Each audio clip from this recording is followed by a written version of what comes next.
Olá pessoal, aqui quem fala é o Sérgio Santos e hoje nós estamos aqui para mais um quadro Ciência e Espiritualidade. Bem, para todos aqueles que têm interesse no nosso quadro, vocês podem buscar tanto no Google quanto no YouTube. No Google vocês vão encontrar na Web Rádio Namastê, www.webradio-namastê, basta digitar que vocês vão encontrar não só esse quadro, mas vários outros que são excelentes para o crescimento individual e com muito conhecimento todos os dias. E para quem quiser ver os quadros Ciência e Espiritualidades anteriores, basta buscar no YouTube por Ciência e Espiritualidade Amor Fraterno, que vocês vão encontrar, tá? Mais de 20 quadros disponíveis no total. Muito bem, então hoje nós vamos conversar sobre um artigo científico que eu pessoalmente tenho paixão, porque ele fala sobre o Chico Xavier. Muito bem, o nosso Chico amado, querido, que foi um dos maiores médiums da atualidade no mundo. E o título do artigo científico é o seguinte: uma investigação empírica da suposta escrita mediúnica. Um estudo de caso das cartas de Chico Xavier.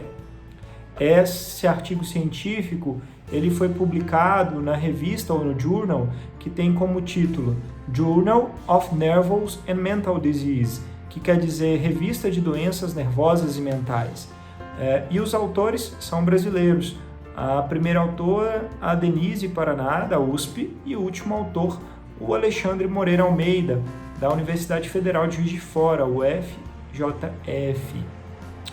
Muito bem. Este artigo científico ele traz para a gente uma análise muito criteriosa e como não poderia ser diferente, com métodos científicos para verificar a autenticidade das informações prestadas por uma pessoa que já faleceu através da mediunidade de Chico Xavier. Muito bem. Antes de nós começarmos então a falar sobre o artigo científico em si, vamos fazer uma pequena introdução. É importantíssimo a gente saber que o mundo moderno, como um todo ainda, ele se divide na área da ciência, da pesquisa, sobre opiniões de que o cérebro e a mente são separados ou interdependentes. Bem, existem várias formas de interpretar. Quando nós pensamos na mente, na nossa consciência, alguns estudos e culturas já demonstram até de forma clara que a mente pode transcender o cérebro, ou seja, nossa consciência transcende o cérebro físico que nós temos no corpo. E algumas pessoas já determinam, não, no fisicalismo, a mente ela é física, ela está dentro e associada única e exclusivamente com o nosso cérebro. E aí a questão é um debate que já dura muito tempo.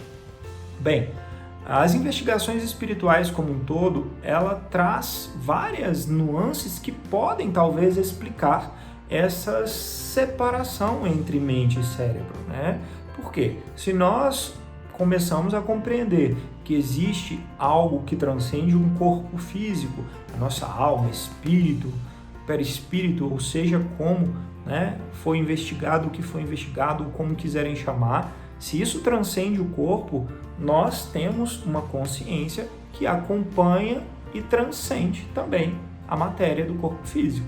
E aí nós começamos a compreender de uma forma mais clara essa questão mente e cérebro. Para isso, para avaliar essa questão da espiritualidade, nós podemos utilizar a ferramenta da mediunidade.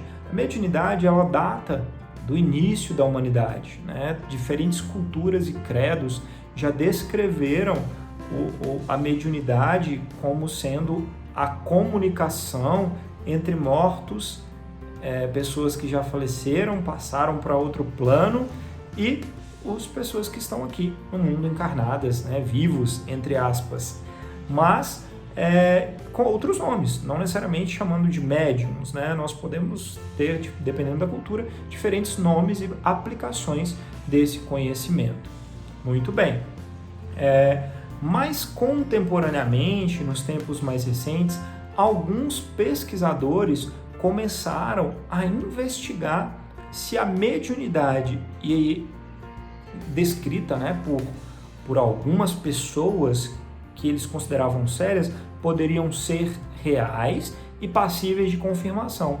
Então, já nos séculos mais recentes, nós tivemos grandes nomes, como, por exemplo, Carl Jung, né, o pai da psicologia, Charles Richard, Pierre Janet, William Crookes, dentre outros, que vêm trazer informações acuradas sobre o estudo da continuidade da vida após a morte do corpo físico e a espiritualidade, o que abre aí perspectivas para a existência dessa inter-relação cérebro-mente.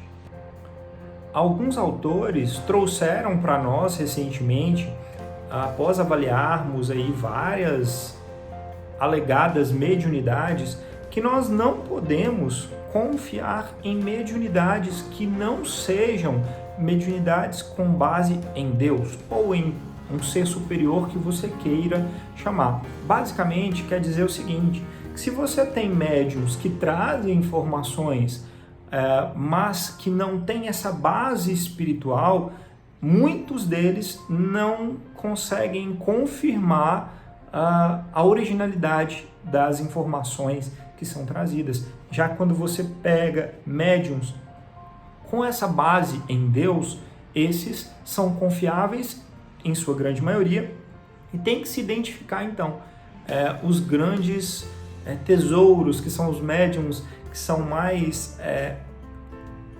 perfeitos nessa transição, nessa comunicação e que trazem dados e fatos que podem ser comprovados. O Chico Xavier entra então nesse hall, né? O Chico Xavier foi um dos maiores médiuns dos últimos tempos na Terra e ele viveu, né? Nasceu no ano de 1910 e faleceu no ano de 2002 e fez durante esse período uma história fantástica, né? O SBT, a Rede Brasileira de Televisão, aí, fez alguns anos atrás uma eleição para se indicar qual seria o maior brasileiro de todos os tempos. E o eleito no final foi o Chico Xavier. Por quê? Porque, e com muita honra, né, eu digo que ele, na minha opinião, também é com certeza o maior brasileiro de todos os tempos. Porque o Chico Xavier foi uma pessoa que nasceu em uma família muito simples, pobre, e onde os pais e familiares nunca tiveram estudos. Ele mesmo estudou só até o 4º ano do ensino básico, né? Mas ele fez um estudo e depois, mais para frente, prestou um concurso para ser escrivão numa fazenda que chamava Fazenda Modelo. E ele começou a trabalhar para ajudar a sustentar a família a partir dos 8 anos de idade.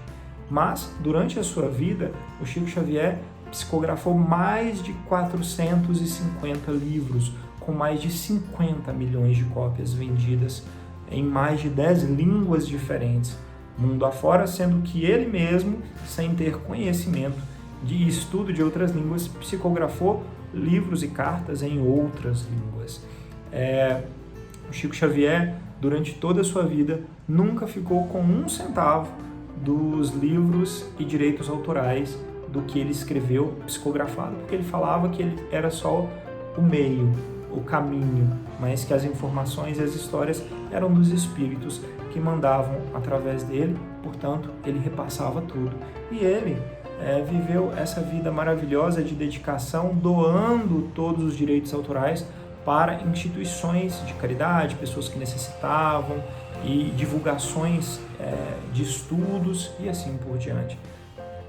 Ele morreu pobre também, né? Vivia com a sua pequena aposentadoria e sustentava o filho que adotou e assim passou toda a sua encarnação vivendo, trabalhando e servindo ao bem maior, ao bem comum. Muito bem. Além desses livros, o Chico Xavier psicografou mais de 10.000 cartas de consolação. O que são cartas de consolação? São cartas que são mensagens de pessoas que já faleceram e os familiares iam até as reuniões mediúnicas para poder receber informações dessas pessoas que já tinham passado para outro plano.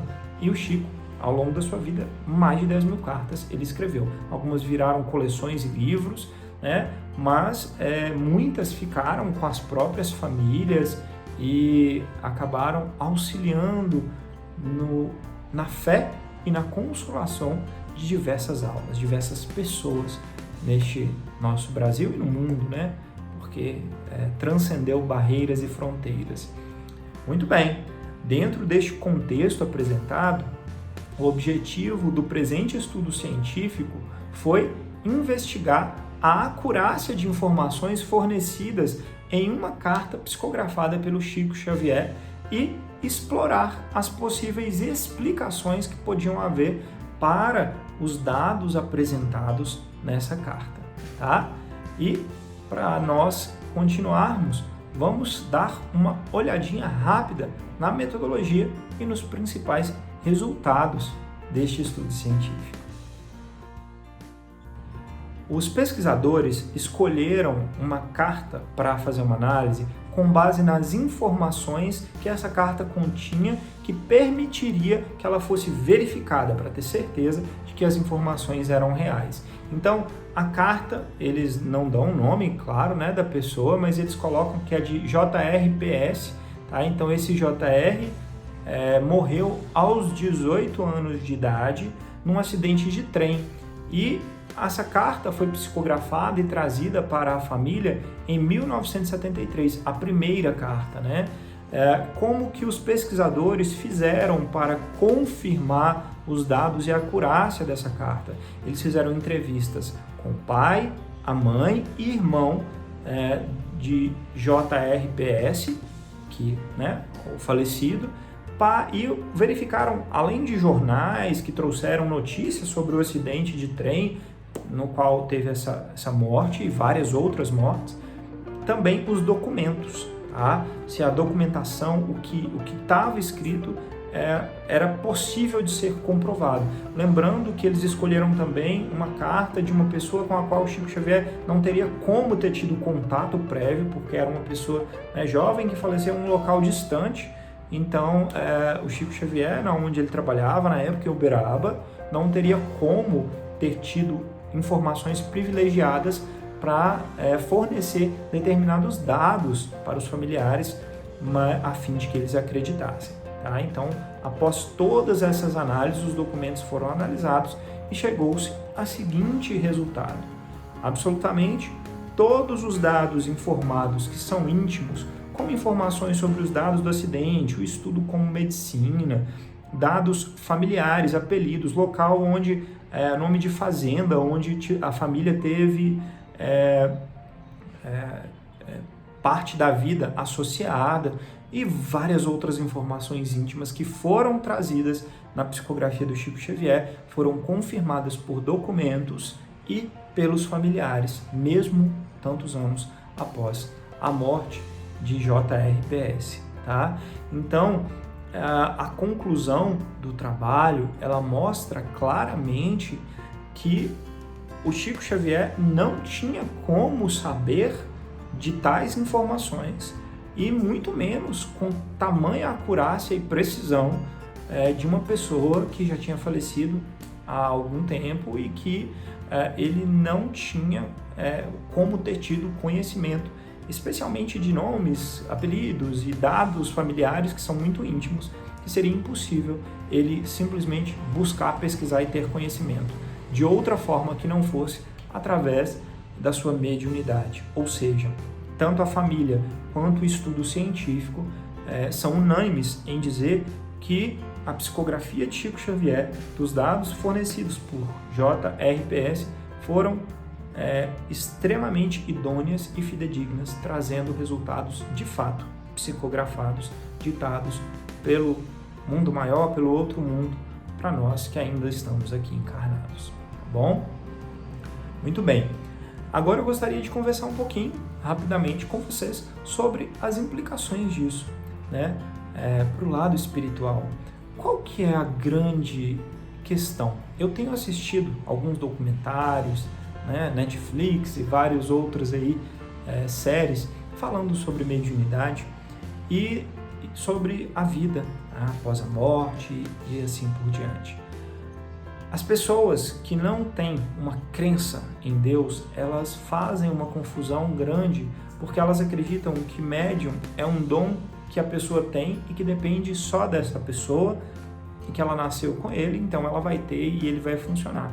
E muito pelo contrário, nós que estudamos a doutrina dos espíritos, sabemos que a mediunidade é um dom que todas as pessoas têm em menor ou maior grau, mas que a mediunidade ela depende muito da capacidade, sim, do médium de servir no meio, né, das suas características morais, pessoais e íntimas, mas depende do que vem de lá para cá, né? Como disse o próprio Chico, falava, o telefone toca de lá para cá e não daqui para lá. Quem quer trazer as informações tem que ter condições e achar os meios possíveis.